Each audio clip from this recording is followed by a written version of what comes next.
금요일 저녁 하나님 전에 나오신 여러분 환영하고 축복합니다. 오늘 이 밤에도 하나님께서 이 자리의 주인이십니다. 하나님께서 영광 받으시고 또 이 자리에 오신 하나님께서 우리 각 사람을 만나 주실 줄로 믿습니다. 우리 모두는 하나님의 일하심을 경험하기를 원합니다. 하지만 우리가 늘 하나님의 살아계심과 그 역사하심을 늘 체험하며 살 수 있다면 너무나도 좋겠지만, 우리가 영적으로 둔감하여서 또 때로는 우리 마음이 하나님이 계심을 알면서도 허탄한데 우리 마음이 가 있어서 하나님의 도우심을 느끼지 못할 때가 있습니다. 아니, 그럴 때가 많습니다. 그렇다면 하나님은 언제 일하실까요? 여러 답이 있을 수 있지만 오늘 본문은, 오늘 성경은 우리가 기도할 때 하나님께서 일하신다고 말씀하십니다. 하나님은 우리가 기도할 때 일하십니다. 우리가 어떠한 상황에 처했든지 상관없습니다. 오늘 야고보서는 이렇게 말합니다. 너희 중에 고난 당하는 자가 있느냐? 그는 기도할 것이요. 너희 중에 병든 자가 있느냐? 그는 교회의 장로들을 청하여 기도할지니라. 혹시 죄를 범하였을지라도 너희 죄를 서로 고백하며 기도하라. 아멘. 고난 가운데 있을 때에도, 병들었을 때에도, 심지어 죄를 지었을 때에도 하나님은 우리의 기도를 들으십니다. 때로는 우리의 영적인 문제나 우리 내면의 문제, 우리 인간 관계의 문제뿐만 아니라 하나님께서 우리의 기도를 들으실 때 범지구적인 자연현상 가운데서도 우리를 위해서 친히 응답하시고 일하시는 분이 우리의 하나님이십니다. 하나님의 영역이 무한함을, 하나님의 일하시는 그 영역이 크심을 믿으십니까? 전능하신 하나님께서 여러분의 기도를 듣고 계심을 믿으십니까? 혹시 이 질문에 대답하는 게 주저했다면 우리의 이 다시금 연약해진 믿음이 다시금 회복되어지는 은혜의 밤이 되길 축복합니다. 아이러니한 것은요, 오늘 이렇게 기도에 대해서 말씀하는 본문이 야고보서라는 겁니다. 우리가 흔히 야고보서를 떠올릴 때 가장 먼저 생각나는 그 말씀은, 가르침은 행함이 없는 믿음은 아시죠?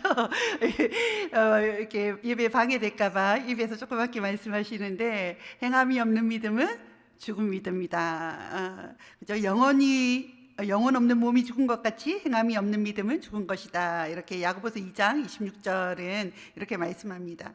이 구절이 행함이 없는 믿음은 죽은 믿음이다. 이 내용이 굉장히 유명하지요. 하지만 이 말씀을 가르친 야고보는 기도의 사람으로 유명했습니다. 고대의 역사가들에 의하면 야고보는 경건한 사람으로 크게 존경을 받았는데, 오랜 시간 무릎을 꿇고 기도하느라 그 무릎에 굳은 살이 박혀서 낙타 무릎이라는 별명을 야고보가 얻었다고 합니다. 들어보셨죠? 낙타 무릎이라고. 행동하는 믿음을 강조한 야고보였지만, 이 낙타 무릎 외에도 그 무릎의 그 신체의 그 기도의 흔적인 이 낙타 무릎 외에도 그가 기도를 중요시 여겼다라는 것은 야고보서 곳곳에 살펴볼 수 있습니다. 그 중에 우리 오늘 한 구절을 살펴보았으면 좋겠는데요. 야고보서 1장 5절 말씀입니다. 우리 함께 우리 화면에 나와 있죠. 한 목소리로 봉독하도록 하겠습니다. 너희 중에 누구든지 지혜가 부족하거든 모든 사람에게 그리하면 주시리라. 아멘. 오늘 이 밤 여러분에게 닥친 그 상황에 앞이 보이지 않아, 언제 이 문제가 끝날지 몰라서 낭망하고 계신 분이 계십니까? 모든 사람에게 지혜를 주시는 하나님께 구하는 은혜가 있길 바랍니다. 하나님은 후히 주시되 우리를 꾸짖지 않는다 말씀하십니다. 도대체 왜 네가 이 지경에 이르렀느냐고 우리에게 그렇게 묻지 아니하신다는 말씀입니다. 우리에게 꾸짖지 아니하시고 후히 주신답니다. 제가 지금 여러분이 각각 처한 그 상황을 제가 다 알지 못하지만 마음에 무거운 짐이 계신 분들도 계실 줄로 믿습니다. 겉으로는 웃고 있지만 이 문제가 언제 해결될지 몰라서 지치고 힘들어 하시는 분도 있을 줄 압니다. 그러나 하나님은 꾸짖지 아니하시고 후히 주시겠다 약속하십니다. 하나님 아버지는 우리를 안으시고 다시 일어설 힘과 지혜를 주시는 우리 하나님 아버지이심을 다시금 강력하게 붙잡는 이 밤이 되길 바랍니다. 우리 13절 말씀입니다. 우리 한 목소리로 함께 읽겠습니다. 너희 중에 고난 당하는 자가 있느냐? 그는 기도할 것이요. 즐거워하는 자가 있느냐? 그는 찬송할 지니라. 아멘. 지금 야고보는 고난과 즐거움을 이 13절에서 대조하고 있습니다. 그런데 이 고난과 즐거움은 사실 우리가 인생에서 우리가 겪는 여러 가지 감정들 중에서 양 끝단에 있는 감정이지요. 그런데 야고보는 지금 이 고난과 즐거움을 함께 이야기를 하고 있습니다.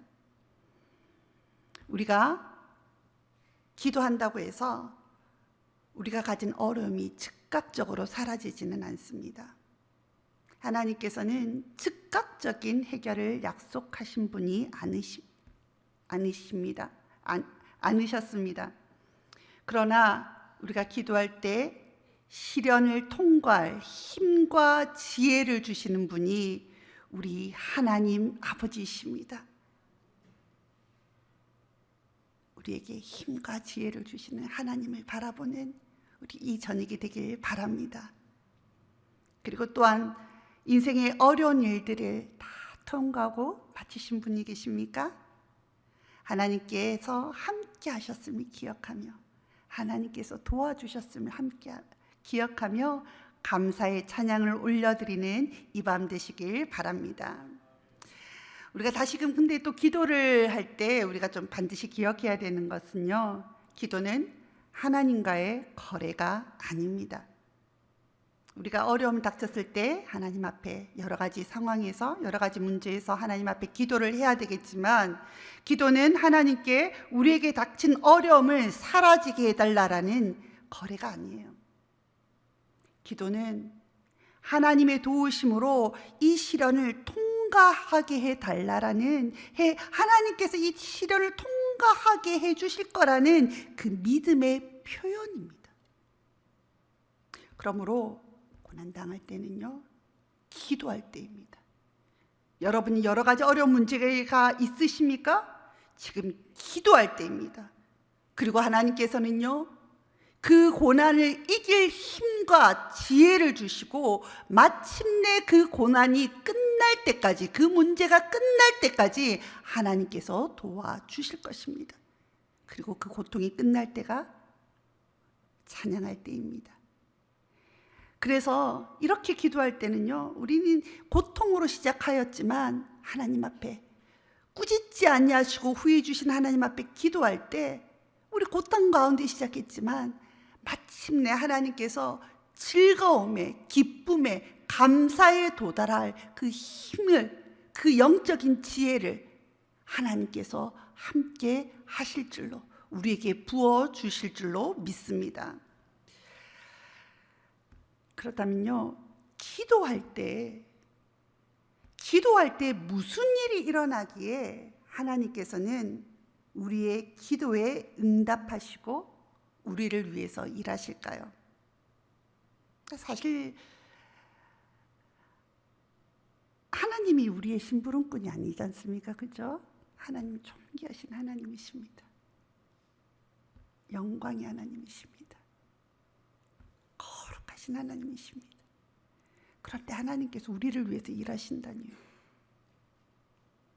왜 기도할 때 하나님께서 일하시는 것을 우리가 경험할 수 있게 될까요? 왜냐하면 기도하면은요, 우리에게 닥친 그 상황을, 우리에게 일어난 그 일들을 하나님의 시각으로 바라보게 됩니다. 이것은 매우 중요한 전환입니다. 우리의 영적인 눈이 바뀌어야 됩니다.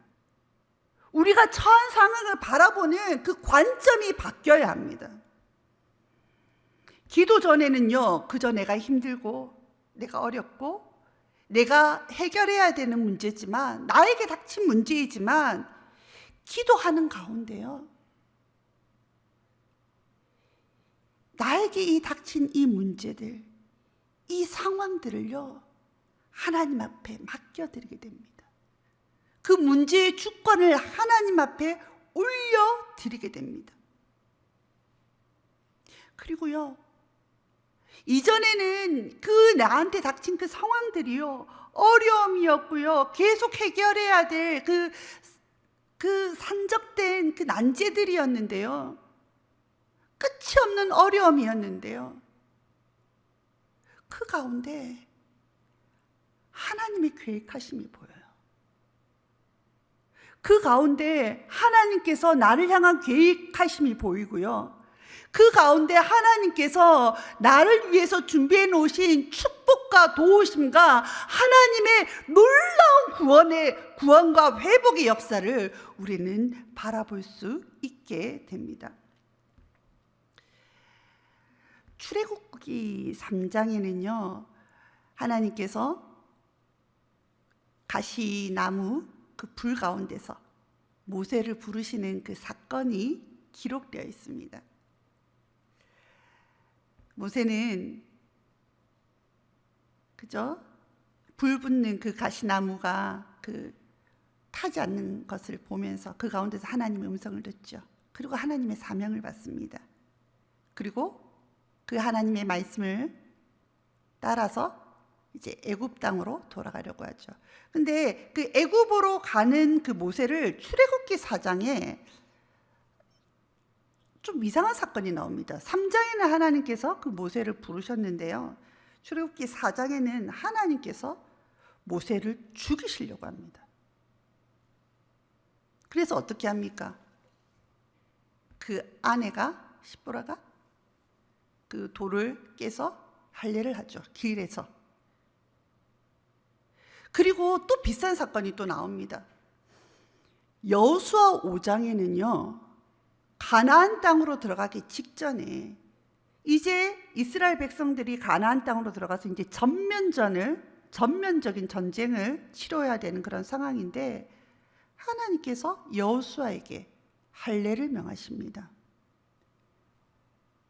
왜 하나님께서는 이스라엘 민족의 이런 중대한 엄청난 사건을 앞두고 모세와 이스라엘 백성에게 할례를 명하셨을까요? 할례는 여러분도 다 아시다시피 하나님의 백성임을 나타내는 표식입니다.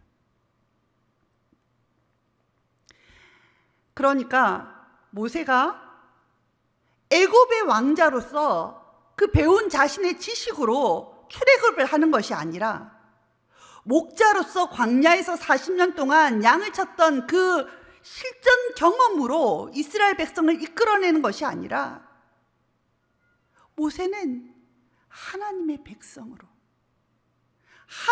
백성으로 그의 삶에서 하나님께서 하시는 일에 그저 참여하는 것입니다. 여호수아와 이스라엘 백성들이 자신의 힘으로 가나안 땅을 정복해 나가는 것도 그 자신의 힘으로 가나안 땅을 정복해 나가는 것이 아니라 자신들의 힘과 자신들의 규모와 그 능력과 그 숫자의 많음이 아니라 하나님의 백성들에게 하나님께서 하시는 것들을 그들이 보고 경험하는 것입니다.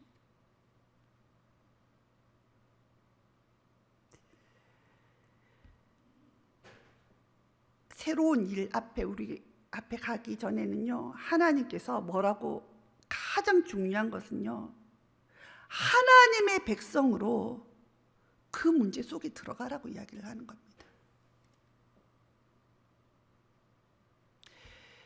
지금 여러분께서 지금 닥친 그런 상황이 있습니까?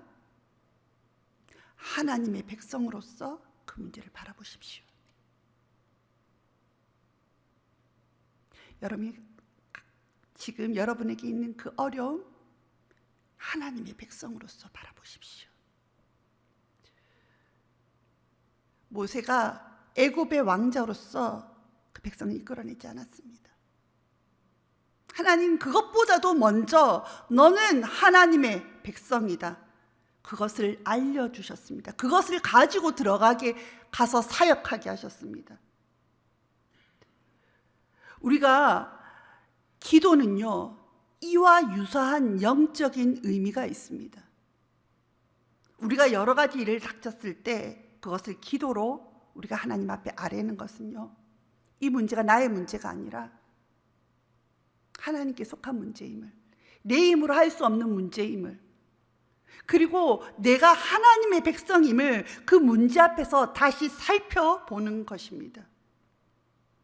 우리가 하나님의 백성이기에 예수님께서 그 귀한 보배 피로 사신 하나님의 자녀이기 때문에 우리는 기도 가운데 다시 한번 우리가 하나님의 백성임을, 자녀임을 깨닫고, 지금 내가 처한 상황은, 지금 내가 겪는 이 어려움은 나 혼자만의 문제가 아니라 내 힘과 내 방식과 내 경험으로 해결할 문제가 아니라 하나님께서 하셔야 되는 문제임을 다시금 재정립하게 되는 것이 기도입니다.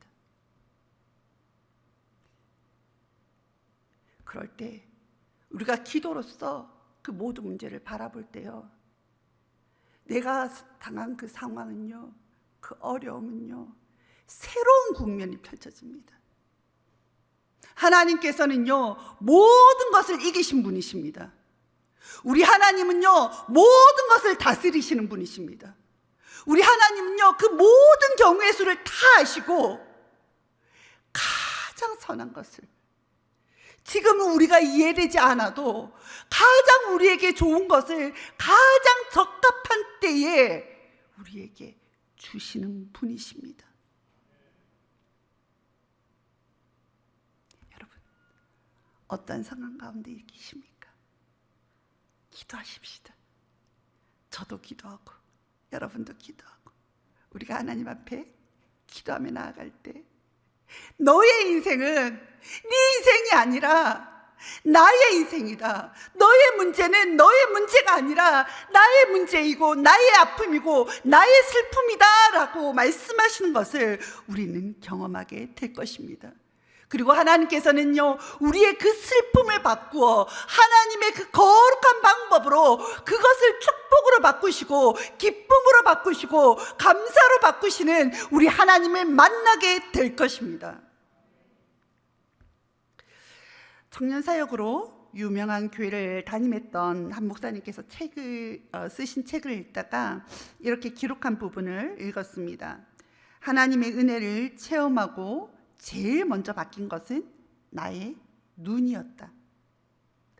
기도 가운데 하나님의 은혜를 체험하고 난 후 나 자신이 추구했던 돈, 명예, 권력이 얼마나 무의미한 줄 깨달았다. 목사님은 이렇게 기록하셨습니다. 그리고 목사님께서 하나님의 큰 은혜를 받고 난 다음에 자신의 시각이 다 달라지고 나서 자신의 사역의 초점을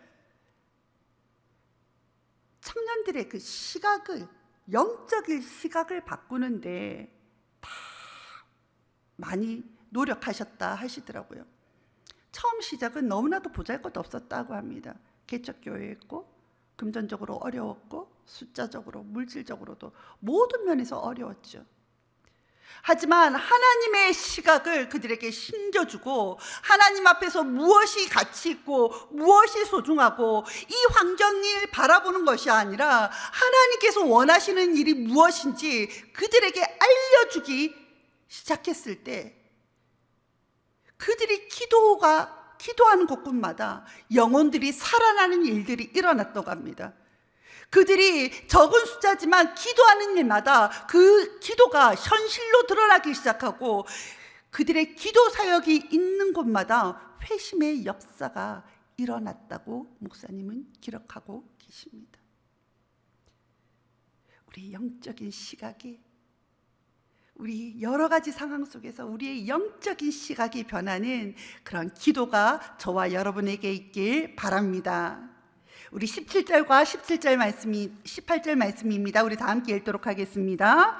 엘리야는 우리와 성정이 같은 사람이로되 그가 비가 오지 않기를 간절히 기도한즉 3년 6개월 동안 땅에 비가 오지 아니하고 다시 기도하니 하늘이 비를 주고 땅이 열매를 맺었느니라. 아멘. 기도할 때 그런 좀 부담감을 가지신 분들을 바라봅니다. 성도님들, 목사님 좀 기도해 주세요.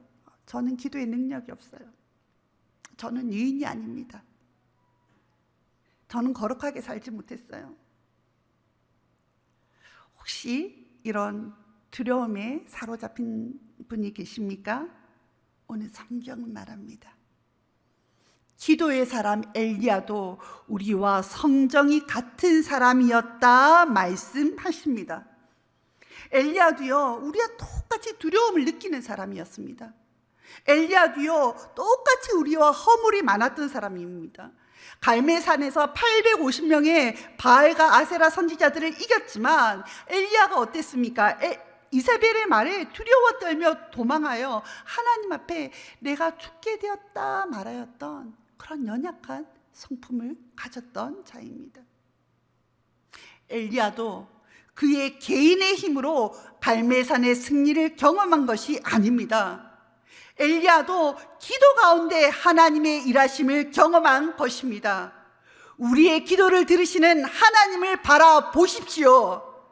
오늘 이 밤 여러분의 삶 가운데 하나님의 일하심을 경험하는 은혜가 있길 바랍니다. 기도 가운데 저와 여러분이 하나님의 백성임을 다시 한 번 더 믿음으로 선포하는 이 밤 되길 바랍니다. 그것이요, 영적 전쟁입니다. 영적 전쟁이 다른 것이 아니에요. 기도 가운데요, 정말 막막하고 내가 절망스럽지만 그 가운데 하나님, 이것이 하나님의 일입니다. 하나님께서 이 일 가운데 하나님께서 행하시고 이 가운데 나를 자라게 하실 것을 믿습니다라고 믿음으로 선포하는 것이, 그것이 영적 전쟁입니다. 우리가 선포할 때요, 그것은 하나님께서 기뻐하시는 일이기 때문에 정말 처음에는 입을 떼기가 힘들 수도 있어요. 하지만 입으로 선포하십시오. 하나님께서 우리의 믿음의 고백을 기뻐하시고 그 믿음의 영역을, 기도의 영역을 점점 확대하시고 우리의 기도를 힘있게 해주실 줄로 믿습니다. 그래서 우리 입술을 열어서 기도하는 것이 아주 중요합니다. 바울도 말하잖아요. 내가 영으로도 기도하고 입술로도 기도하고 마음으로도 기도해야 돼. 어떨 때는요, 정말 사실은 기도가 나오기 힘들 때도 있어요. 그럴 때는요, 여러분, 기도문을 정말 안 되면 적으십시오. 그래서 입을 열어서 기도하십시오. 이것이 점점 이 기도가 회복되고 파워풀해지는 것을 여러분이 경험하게 될 것입니다.